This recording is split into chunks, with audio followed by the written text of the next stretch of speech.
tonight. Now, tonight, it's a huge relief for the families and the country at large after 3 missing persons from Kitengela, Kajiado, were found alive and kicking 1 month after they were mysteriously abducted by people believed to be police. The 3, Bob Njagi and 2 brothers, Aslam Longton and Jamil Longton, returned safely to their homes early morning to the relief of their families who had been in the dark of their whereabouts.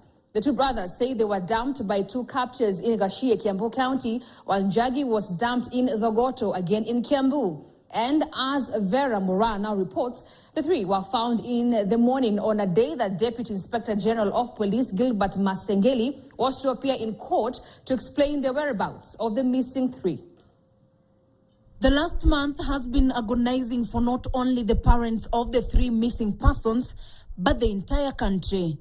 The trio were abducted by people believed to be police officers, but they were never produced in any court. Tumeweza kuachiliwa leo usiku kwa kuamkia leo sehemu ya Gashie kwa kichaka, na tukatembea hadi tukapata estate moja. Hapo ndio tukaomba mahali tukacharge simu na tukaweza kucommunicate na familia kwa tumewachiliwa na tuko hai. Tumeachiliwa leo yani masaa kuamkia usiku wa leo kuamkia asubuhi hii. Just yesterday, we spoke to Isabella Njagi and Frank Njagi about their son Bob Njagi. Bob is a social person, very jolly. Tuseme nini? Is a ni mtu wa watu. This was just hours before the news of their 5th-born son Bob Njagi returned home. At 6 in the morning, Bob's dad, Frank Njagi, called me to break the news on Bob's arrival at home that night. Bob ako sawa. On the other side, brothers to Jamil and Aslam also called me to break the news that the 2 missing brothers had returned home. The news about the missing Kitengela 3 was released to the public by the LSK President Faith Odhiambo on her social media platforms. It has been 1 month since Bob Njagi was kidnapped. In this video, one can hear the sounds of struggle between Bob and his abductors as passengers tried to defend Bob.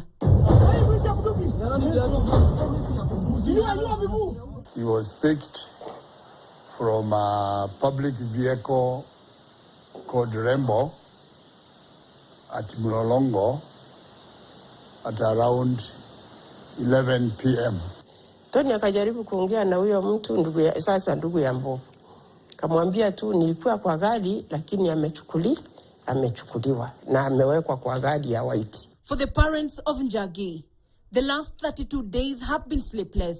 It has been very humiliating, very humbling, very worrying, and we have spent ourselves sleepless nights waiting for Bob every day, hoping that when we wake up in the morning, we'll find him, hoping that in the evening he'll come and knock here, but to no avail. And as the families rejoice on the safety of their children, many questions remain unanswered. Who abducted them and why? Where were they kept? Were they all kept together and released on the same day? Although he has been negatively affected by his politics, we ask for forgiveness, and we ask them to forgive Bob as well. We apologize. Kuli patikana na hasara. Bob Njagi, a father of 2, in a message through the LSK president earlier today said, and I quote, "To my family and friends and every Kenyan that has continued to pray for me, I wish to confirm that I am well and with my family. It is now time to quit the noise, be grateful for life, and for everyone to reflect on why Kenya matters." End of quote.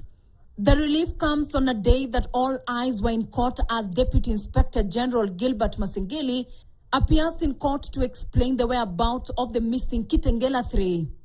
Vera Mora, KTN News, Nairobi.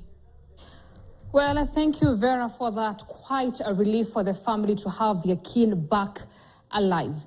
Now, meanwhile, Deputy Inspector General of Police Gilbert Masengeli escaped jail term by a whisker after beating the deadline of presenting